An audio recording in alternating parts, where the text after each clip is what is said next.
قرآن کا حافظ ہو گیا ان کا بچہ، آپ کیسے بدنام کریں گے ان کو؟ بچہ قرآن کا حافظ ہے، سینے میں 30 پارے ہیں اور بہت اچھا قرآن پڑھتا ہے اس کا بچہ، بتائیے آپ تو کہیں گے کہ فلاں صاحب بہت خراب تھے، لیکن اللہ نے اس کے بچے کو قرآن کا علم دے کر ان کے باپ کے لیے راستہ کو معاملہ کو حل کرا لیا۔ اب کیا کریں گے آپ؟ ارے بات سمجھ میں آ رہی ہے؟ اسی لیے کسی کو برا مت کہیے، اللہ کب کس کو قبول کر لے یہ کوئی دیکھ کے نہیں۔ ارے بھائی بات سمجھ میں آ رہی ہے؟ کوئی دیکھ کے آیا ہے؟ اللہ کس کو اوپر اٹھا لے، اللہ کس کو مرتبہ دے دے، اللہ کس کے ذریعے سے ان کو جنت تک پہنچا دے، یہ ہم اور آپ فیصلہ نہیں کر سکتے۔ تو اللہ تعالیٰ نے ان کے بیٹے کو حافظ بنا دیا، ذریعہ بنا دیا۔ اسی لیے آپ یہ نہیں کہہ سکتے کہ فلاں آدمی بہت خراب تھا، اب تو آپ سے بہت اچھا ہو گیا۔ کیوں؟ اس لیے اس کا بچہ حافظ قرآن ہو گیا۔ اس لیے میں بار بار اپنی مجلسوں میں کہتا ہوں، چاہے وہ شرابی ہو، جواری ہو، اور بھی کسی غلط کام میں ملوث ہو، آپ اسے جہنمی نہیں کر سکتے، آپ اسے برا نہیں کر سکتے۔ وہ مسلمان ہے، اللہ کس وقت ان کے گھر میں کس کے ذریعے سے جنت کا ذریعہ بنا دے، آپ نہیں کر سکتے، ہم نہیں کر سکتے۔ اس لیے میرے بھائیوں بڑی خوشی ہوتی ہے اس بچے کو جب میں دیکھتا ہوں، جب میں اس کا قرآن سنتا ہوں۔ اس لیے ہر مسلمان کو چاہیے، ہر مسلمان بھائی کو چاہیے کہ اپنے بچے کو حافظ بنائیں گے۔ کون کون بنائیں گے؟ سب بنائیں گے۔ دیکھیں مکتب میں بیٹھ کر مکھیا جی آپ سے بھی کہہ رہا، کہیں آپ سمجھیں گے ہمیں نہیں کہا جا رہا ہے، سب کے لیے، چاہے وہ مکھیا ہو، سرپنچ ہو، مالدار ہو، غریب ہو، مسکین ہو، کوئی بھی ہو، مزدور ہو، پڑھا لکھا ہو، جاہل ہو، اگر وہ مسلمان ہے، جنت جانے کی تمنا رکھتا ہے، خواہش رکھتا ہے، اپنے کسی ایک بچے کو حافظ بنا۔ انشاءاللہ آپ بھی جاؤ گے، آپ کے ساتھ ساتھ آپ کے خاندان کے 10 لوگ جائیں گے۔ یہ نبی کا وعدہ ہے، نبی کا فرمان ہے، نبی کا فرمان ہے۔ تو گویا کہ کتنے لوگ ہو گئے؟ 10 لوگوں کو وہ لے جائے گا، ماں باپ کو لے جائے گا، خود ان کو انعام ملے گا۔ 13 لوگ ہو گئے۔ کتنے ہو گئے؟ 13 لوگ ہو گئے۔ بتائیے آپ کیسے آپ انہیں برا کہیں گے؟ وہ الگ بات ہے پیسہ کم کماتا ہے آپ سے، الگ بات ہے کہ ان کے پاس دولت نہیں ہے، لیکن ان کے پاس جو دولت ہے وہ نہ کوئی چوری کر سکتا ہے، نہ کوئی جلا سکتا ہے، نہ کوئی لوٹ سکتا ہے، نہ کوئی کچھ کر سکتا ہے۔ وہ ایسی دولت ہے، وہ ہمیشہ ہمیشہ اس کے سینے میں ہے، اور جب مرے گا وہ دولت اس کے ساتھ چلی جائے گی۔ اس لیے میرے بھائیوں ہر آدمی کو چاہیے کہ وہ اپنی اولاد کو حافظ قرآن بنائے۔ ہمارے ایک دوست تھے بلند شہر کے، سن کر کے آپ کو بڑی خوشی ہوگی، 4 بھائی، چاروں بھائی حافظ قرآن، چاروں بھائی کی بیوی حافظ قرآن، ماں باپ بھی حافظ قرآن، ان کے سارے بچے حافظ قرآن۔ اب بتاؤ اس گھر کا کیا کہنا؟ اگر آپ کا سب بچہ حافظ قرآن ہو جائے، اور حافظ قرآن کے بعد اگر آپ کوئی اور تعلیم دلانا چاہتے ہیں، انگریزی تعلیم دلانا چاہتے ہیں، انجینئر بنانا چاہتے ہیں، ڈاکٹر بنانا چاہتے ہیں، جو آپ کو وسعت ہے بنائیں، منع نہیں ہے۔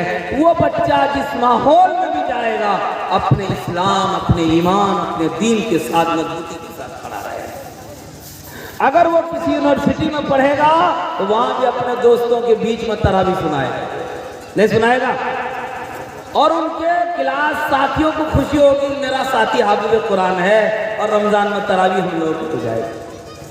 بتاؤ اس ماحول میں میں ایک مرتبہ دہلی جا رہا تھا، دیوبند جا رہا تھا، کوئی 1998-99 کی بات ہے، تو کٹیہار میں ایک لڑکا ملا، اس نے جے این یو کا ایک واقعہ سنایا کہ ایک مولوی صاحب جے این یو آئے پڑھنے کے لیے، تو وہ بہت ہی نیک صالح تھے، فجر کی نماز وقت پر پڑھنا اور تمام دوستوں کو جگانا ان کا کام تھا، اور ہر جمعرات کو مرکز نظام الدین وہ جاتے، وہاں سے جا کر کے گشت کر کے آتے۔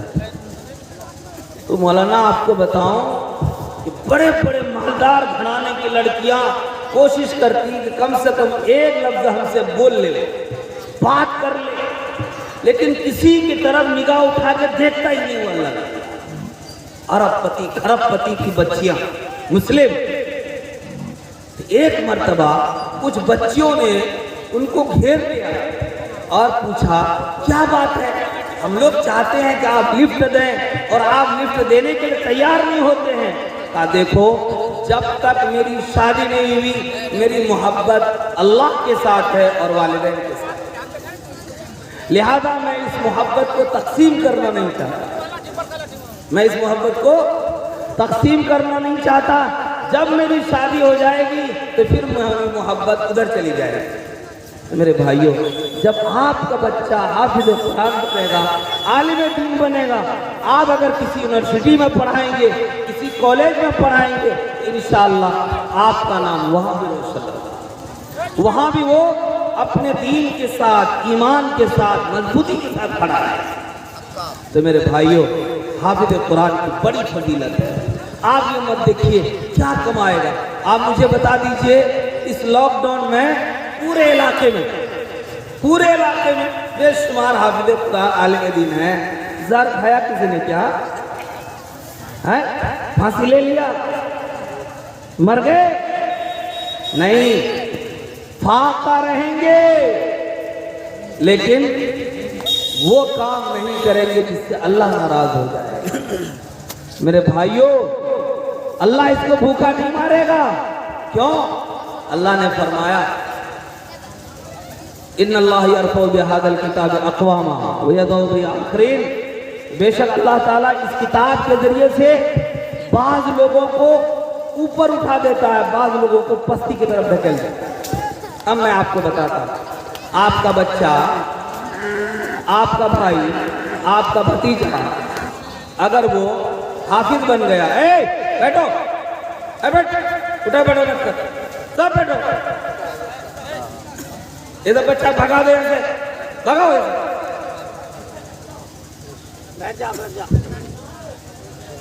آپ کا بچہ، آپ کے محلے کا کوئی بچہ جو بالکل سب سے غریب ہے، اب رمضان آنے والا، اب آپ مجھے بتائیے اس کی جگہ لگ گئی پورنیہ کمشنر والی مسجد میں، کچہری والی مسجد میں، ہے نا؟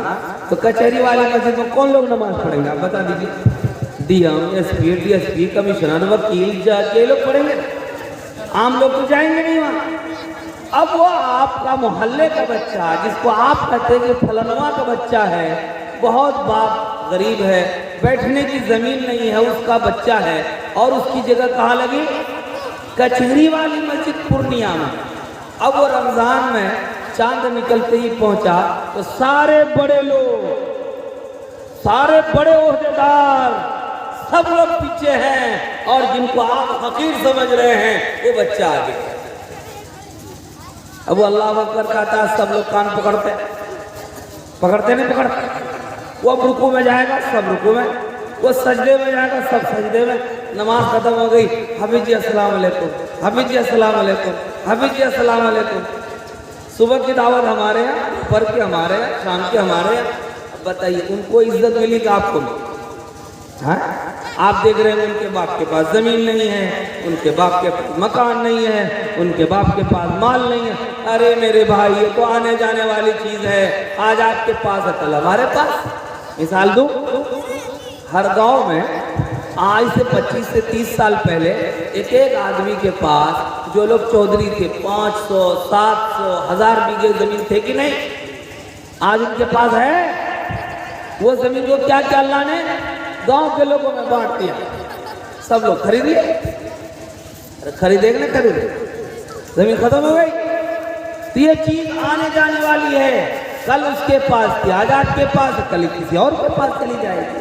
وہ بچہ جو کچہری والی مسجد میں تراویح سنا رہا ہے، اب بتائیے اس کی عزت کتنی بڑھ گئی؟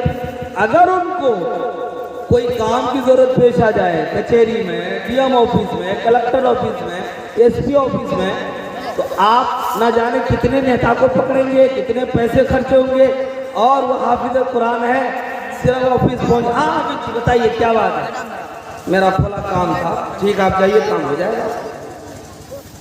بھئی ہوگا کیا؟ ہم لوگوں کا تجربہ ہے. آپ ڈاکٹر کے یہاں جاتے ہیں, نمبر لگاتے ہیں اور فون کرتے ہیں, 500 روپے فیس دیتے ہیں, الٹرا ساؤنڈ میں 800 روپے دیتے ہیں, فلاں اتنا دیتے ہیں. الحمدللہ ہم لوگ جاتے ہیں. اگر آپ کا 5000 خرچہ ہوتا تو ہمارا 1000 بھی خرچہ. عزت ملی کہ نہیں ملی؟ ہیں آپ تو گٹی دکھا رہے ہیں, 5000 خرچہ کر کے آیا, جو کام 5000 سے آپ کر کے آ رہے وہی کام 1000 میں ہم کر کے آ رہے. بتائیے آپ. تو اللہ دنیا میں بھی فائدہ دیتا ہے, لیکن لوگ جتنے نہیں. اس لیے میرے بھائیوں, اپنے بچے کو حافظ قرآن بنائیے. بہت خوشی کی بات ہے, بہت ہی خوشی کی بات ہے کہ آپ کے محلے میں ایک مکتب چلتا ہے, اس مکتب میں 6 بچے حافظ قرآن ہیں. اتنی بڑی خوشی کی بات ہے. اس لیے آپ تمام حضرات کو چاہیے کہ جب تک مدارس مکمل نہیں کھل جاتے ہیں آپ اپنے بچوں کو مکتب میں بٹھائیے. اگر آپ جنت کا ٹکٹ لینا چاہتے ہیں, آخرت کی بھلائی چاہتے ہیں, اپنے پیٹ کے خوراک کو کم کریے, اپنے جیب کے خرچے کو کم کریے اور اپنی نسل کو بنانے میں لگ جائیے. یہ بلڈنگ, یہ مکان, یہ زمین, یہ جائیداد, یہ سب میں دماغ مت لگائیے اتنا. وہ آیا ہے اپنی تقدیر لے کے آیا ہے, ضرور وہ خرید لے گا. آپ اس کے پیچھے کیوں پڑے ہیں؟ آپ اس کے پیچھے کیوں پڑے ہوئے ہیں؟ میں خرید لوں گا, میں بنا دوں گا, وہ خوشحال ہو جائے گا, اچھی زندگی گزارے گا. آپ نے ٹھیکا لے رکھا اس کا. آپ ٹھیکا لیے ہیں کہ آپ اس کو اچھی زندگی بنانے کے لیے اچھی تعلیم دیجیے. یہ آپ کی ذمہ داری ہے, اور دولت اکٹھی کر کے دینا یہ آپ کی ذمہ داری نہیں ہے. اس کی تقدیر کا مسئلہ ہے. کیا ہے؟ اس کی تقدیر کا مسئلہ ہے, آپ کا مسئلہ نہیں ہے. آپ کے ذمہ ہے اس کو اچھی تعلیم دینا, دینی تعلیم دینا اور دینی تربیت دینا. یہ آپ کی ذمہ داری ہے. دولت اکٹھا کر کے دینا یہ آپ کی ذمہ داری ہے. بات سمجھ میں آ رہی ہے؟ تو اپنے بچوں کو مکتب میں بٹھانا اور پیسے کو بچا کر ان بچوں پر خرچ کرنا. ہمارے کان میں یہ بات آئی کہ آپ کے ہم مکاتب چلتے ہیں, آپ لوگ استاد کو پیسہ نہیں دیتے. یہ بڑی کمزرفی کی بات ہے کہ بھائی ہمارے بچوں کو جو آدمی پڑھاتے ہیں, انسان بناتے ہیں, انسانیت کا درس دیتے ہیں, اور ان کو ہم بھوکا رکھیں, ان کا پیسہ مار لیں.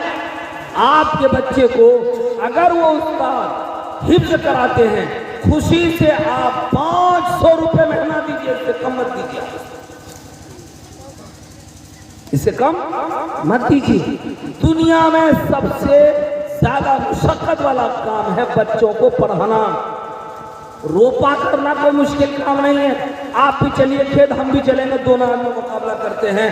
آپ 2 لائن روپیں گے تو انشاءاللہ 1 لائن ہم بھی روپیں کر دیں گے.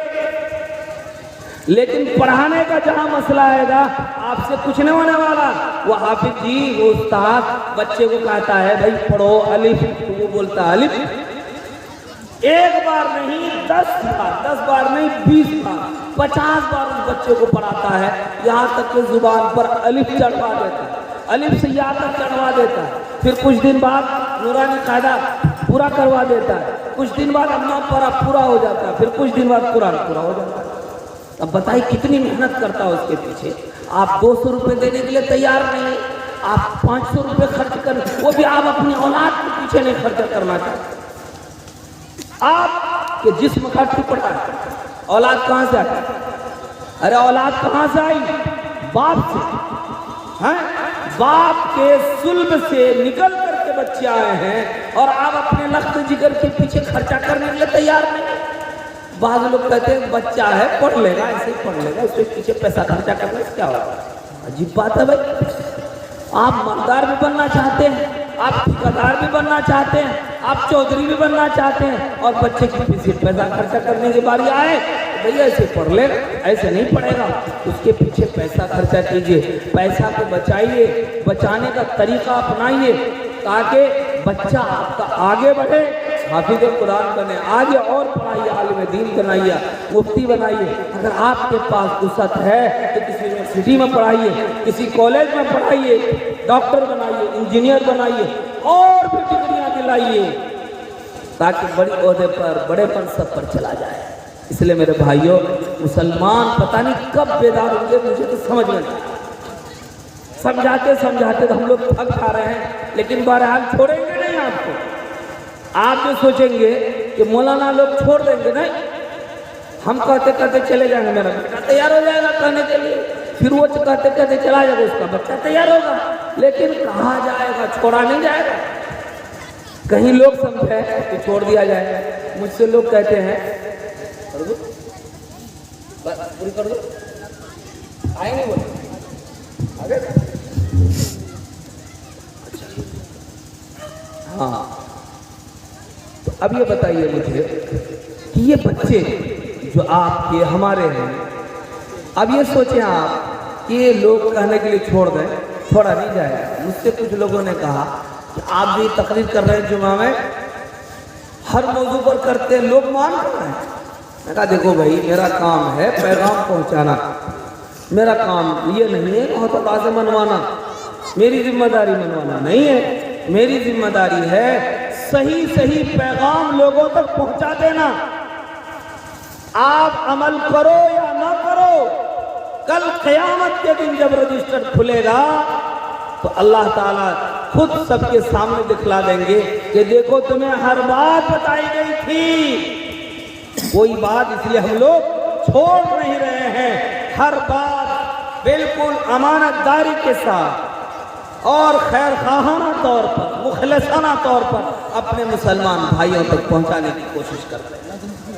ایک بار نہیں، 100 بار اگر بولنا پڑے تو بولتا رہو، چھوڑو گے نہیں۔ اس لیے میرے بھائیوں، آپ لوگ آج ارادہ کیجئے کہ اس روح پرور مجلس میں اور اس روحانی پروگرام میں جو ابھی دستار بندی ہونے والی ہے، انشاءاللہ ہم سب اپنے بچوں کو ضرور حافظ قرآن بنائیں گے انشاءاللہ۔ کون کون بنائے گا؟ سب لوگ بنائیں گے، کم سے کم ایک بچے کو بنانا، کم سے کم ایک بچے کو بنانا، چاہے وہ آپ کے گھر میں بچہ ہو یا بچی ہو۔ بہت سارے لوگ وہ ہوں گے جن کے پاس صرف بیٹا ہے، بہت سارے لوگ وہ ہوں گے جن کے پاس دونوں ہیں، بیٹا بیٹی دونوں ہیں، بہت سارے لوگ وہ ہیں جن کے پاس صرف بیٹیاں ہیں۔ آپ بیٹیوں کو حافظ بنا دو۔ ہمارے دوست مفتی نیر اسلام صاحب دامت برکاتہم، ان کی بچی ہے 8-9 سال کی، حافظ قرآن، شاندار قرآن پڑھتی ہے۔ میرے بھائیوں، اس لیے کہ بچی اگر پڑھ لکھ لے گی تو یہ خاندان پڑھا لکھا ہوگا، ایک فرد پڑھے گا تو یہ خاندان نہیں ہوگا۔ ہم اگر پڑھیں تو ہم تک محدود ہے، لیکن ایک بچی اگر پڑھی لکھی بن گئی تو پورا خاندان، پورا گھر پڑھا لکھا ہوگا۔ میرے بھائیوں، آپ اپنے ذہن کو صاف کرو، کھولو، اور یہ بند دروازہ اس کو کھولو اپنے بچی کے کہیں، ان کو بھی حافظ قرآن بنا۔ اگر آپ کے پاس اللہ نے بچی دی ہے، بچہ نہیں دیا، اسی کو بناؤ، وہی سرمایہ آخرت ہوگا، وہی ذخیرہ آخرت ہوگا۔ انشاءاللہ کریں گے، سارے لوگ کریں گے۔ اور آپ کے محلے میں، آپ کے گاؤں میں، چاہے وہ جس کا بھی بچہ ہو، اگر وہ حافظ قرآن بنا ہے، عالم دین بنا ہے، آپ کی، ہماری تمام مسلمان بھائیوں بہنوں کی ذمہ داری ہے کہ ہم اس کی عزت کریں، احترام کریں، اور اس کی توہین نہ کریں، چوک چوراہے پر غیبت اس کے خلاف نہ کریں، چغل خوری نہ کریں۔ انسان غلطی ہو سکتی ہے، بھائی فرشتے تو نہیں، حافظ جی بن گئے فرشتہ ہو گئے کیا؟ عالم صاحب بن گئے فرشتہ ہو گئے کیا؟ وہ تو انسان ہی ہے نا، غلطی تو ہو سکتی ہے۔ اگر غلطی ہو رہی ہے اس کا مطلب یہ نہیں ہے کہ چوک چوراہے پر بیٹھ کر اسے ننگا کیا جائے، لوگوں کے سامنے اسے بدنام کیا جائے، لوگوں کے سامنے اسے چرچا میں لایا جائے، نہیں، بلکہ اگر آپ مخلص ہیں تو بند روم میں بٹھا کر آپ اسے کہیے کہ حافظ جی فلاں بات ہم نے سنی تھی، اگر وہ بات صحیح ہے تو اس سے باز آنا چاہیے۔ اگر آپ سے نہیں ہو پاتا ہے تو آپ ان کو استاذ کو کہیے، اگر استاذ نہیں ہے، اگر اس علاقے میں کوئی عالم ان سے بڑا ہے، ان کے کان میں ڈالیے کہ ذرا ان کو آپ اپنے حساب سے بتا دیجئے. لیکن اگر آپ نے ان کی غیبت کی، چغلخوری کی، برائی کی، یاد رکھیے 7 نسل میں آپ کے خاندان میں کوئی عالم حافظ تیار نہیں ہوگا. یا پتھر پر لکھ لیجئے، یہ پتھر پر لکھ لیجئے. اگر آپ نے کسی عالم کی، کسی حافظ کی، کسی عالم دین کی اگر آپ نے برائی کی، غیبت کی، 7 نسلوں تک آپ کے گھر میں کوئی تیار نہیں ہوگا. اگر آپ نے محبت کی، آپ محبت کی نگاہ سے دیکھیں گے، عزت کریں گے، تو انشاءاللہ آپ کے خاندان میں، آپ کے گھر میں ایسا چراغ پیدا کرے گا کہ پوری دنیا اس کو جھک کر سلام کرے گی. آج ہم لوگ کہیں گئے تھے، پتہ ہے نا آپ لوگوں کو، مولانا سید حضرت مولانا سید ولی رحمانی صاحب رحمت اللہ علیہ ہو گئے. ان کے جنازے میں گئے تھے، کئی لاکھ مسلمان شریک ہوئے. میرے بھائیوں، اب مجھے بتاؤ آپ لوگ کہ ایک عالم کی شان دیکھو. جو انسان دنیا میں امیر شریعت ہے، انشاءاللہ آخرت میں اللہ کی عدالت میں بھی امیر شریعت ہے. شریعت کے امیر وہاں بھی ہوں گے وہ. اس لیے میرے بھائیوں، اپنی اولاد اس قابل بنا دو جس کرسی پر بیٹھنے والی بن جائے. آج میں آپ کے سامنے تقریر کر رہا ہوں، بول رہا ہوں کرسی پر بیٹھ کر، مسجد کے ممبر پر بیٹھ کر، لاکھوں کے مجمع میں. آپ میں سے بہت سارے لوگوں کے دلوں میں یہ بات پیدا ہوتی ہوگی، کاش میرا بھائی بھی بن جاتا، کاش میرا بیٹا بھی بن جاتا، تو لوگوں کو سمجھاتا، ایسے ہی کرسی پر بیٹھ کر جلوہ افروز ہوتا. میرے بھائیوں، وقت گیا نہیں. آپ کے پاس بیٹا اگر چھوٹا نہیں ہے تو آپ کے پاس نواسا ہے، آپ کے پاس پوتا ہے، آپ کے پاس بھتیجا ہے، آپ کے پاس آپ کے پڑوس کے بچے ہیں. آپ ان کو لے لو، پڑھا کر کے اس قابل بنا دو کہ کرسی پر بیٹھنے والا. اس لیے ہمارے اسلام میں کسی کے لیے خاص نہیں ہے کہ فلاں ہی خاندان کا آدمی عالم بنے گا، فلاں ہی برادری کا آدمی حافظ بنے گا. نہیں، جو چاہے بن لو اور اس کرسی کا مالک بن جاؤ. بنیں گے انشاءاللہ، بنائیں گے اپنے بچوں کو، بنائیں گے. ابھی اور 3 لوگ خطاب کریں گے، دستار بندی ہوگی. ہم نے بات بہت لمبی کر دی. دعا کیجیے اللہ تعالیٰ ان باتوں پر ہم سب کو عمل کی توفیق عطا فرمائے. وآخر دعوانا